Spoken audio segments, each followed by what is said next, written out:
Hello, and welcome to Pub and Fig. In this video, I want to go over everything you need to know before you watch Loki Season 1. I will only be using these movies as reference, so there will be no spoilers from the trailers nor the marketing.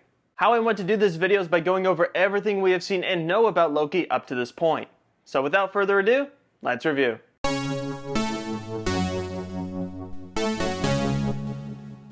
In the first Thor movie, we are introduced to Loki as a prince of Asgard and the god of mischief. The king and queen of Asgard are Odin and Frigga, and he has an older brother in Thor, the god of thunder. While Thor is more brute strength and combative, Loki is a smooth trickster with magical decoys and knives. Loki always wanted his father's approval, feeling like Thor had all of the spotlight. However, things changed when he learned he is not really the son of Odin, but of Laufey, king of the frost giants. Loki believes this is why Odin never truly loved him, and not only had Odin just banished Thor to Earth for recent reckless behavior, but he has fallen into the Odin sleep. As a result, this leaves Loki in charge of Asgard. He manipulates Thor remotely to keep him on Earth, and simultaneously persuades Laufey to kill Odin in his sleep through his skills of deception. Right before Laufey could get the chance, Loki betrays him and uses this murder attempt as an excuse to declare war on Jotunheim. However, Thor does return to Asgard, and he destroys the Bifrost to spare the Frost Giants. As the end of the Rainbow Bridge breaks, Odin comes in to save both Thor and Loki. Loki says,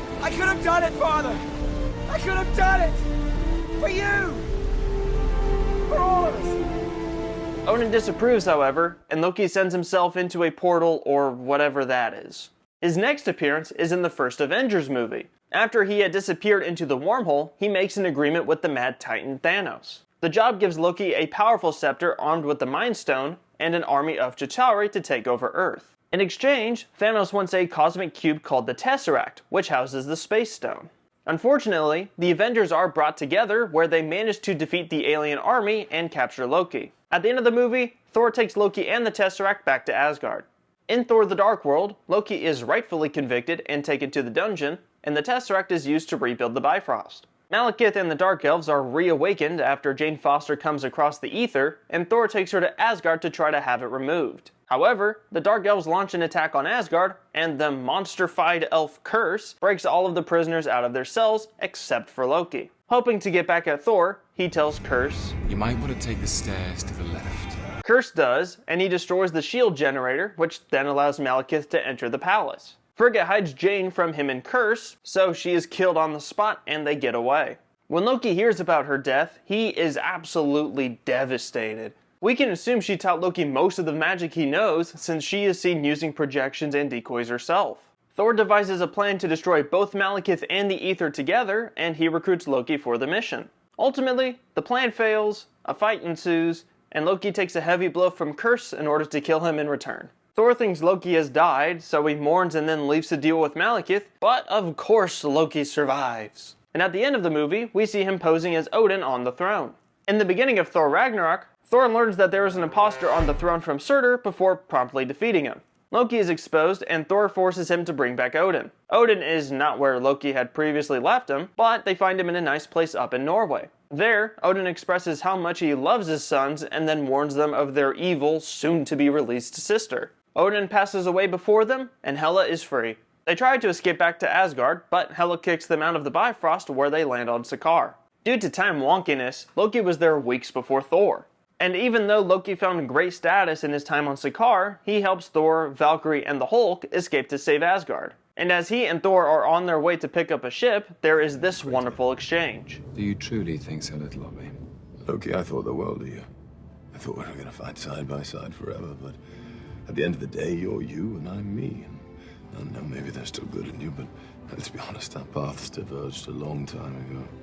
I love this scene because it is a capstone to everything Loki needed, which is love from his family.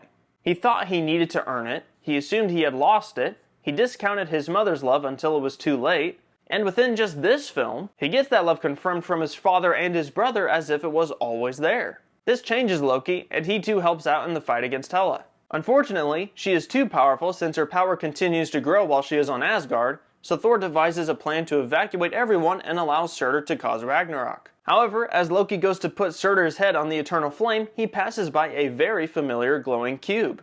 Everyone escapes and witnesses the decimation of Asgard, but they plan to relocate and rebuild on Earth. As they are on their way to that new start, however, a giant ship stops them in their tracks. In Avengers Infinity War, their ship is torn in half, and the half on Thor's side are killed, and he is defeated by none other than Thanos. Thanos knows Loki has the Tesseract on him, and Loki distracts him long enough for Hulk to ambush, but the Green Giant is no match. Thanos gets the cube anyway, and crushes it to extract the Space Stone. Loki tries to play cool and act like he's one of the gang, so he can get closer to Thanos as he summons a dagger, but he overplays his part and is stopped. He is picked up single-handedly by the throat, and after he utters his final words, You will never be. he is killed once and for all. As this half of the ship explodes, Thor clutches his dead brother's body out of grief.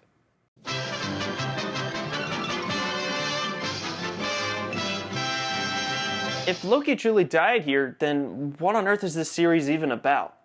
Well, Thanos collects all 6 of the Infinity Stones, and with a snap of his fingers, dusts away half of all sentient life. In Avengers Endgame, the Avengers find Thanos, but the stones are destroyed.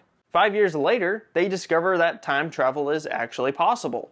So, they choose points in time where each Infinity Stone was, and split up from there.